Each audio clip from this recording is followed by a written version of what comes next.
Hey friends, if you wish to learn more about Bluetooth and devices settings in Windows, then please watch this video. I will guide you through the procedure.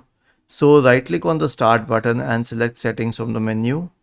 Go to Bluetooth and devices tab on the list on the left hand side.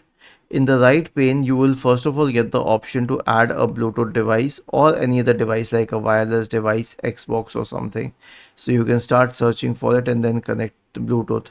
The next is the switch for the Bluetooth. Now the third section is very important because this is where we view connected devices, externally connected devices. Okay, click on this and it mentions all these externally connected devices. For example, my keyboard is connected using a 2.4G receiver. Then I have a USB condenser microphone connected here. And if they are connected and currently active, then you'll see a green dot here, else it will be red. And if you wish to see notifications, then you can also check this button here. And if you want to download things associated with these peripheral devices through a metered connection, you can check this option. I'll tell you what this does.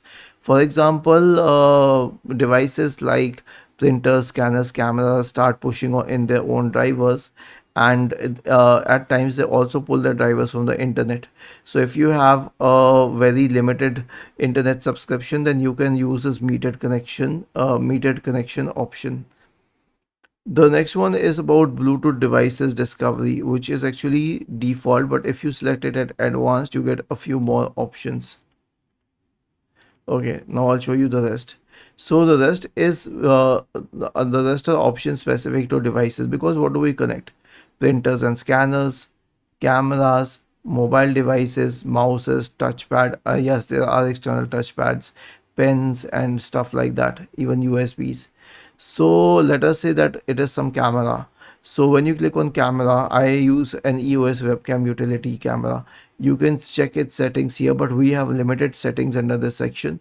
The main thing is that you get the option to troubleshoot it or disable it. The same is the case with all other devices in this section. Was this helpful? If yes, then please subscribe to the channel, and if not, then let us know in the comment section of the video on how we could help you further. Thank you for watching this video and have a nice day.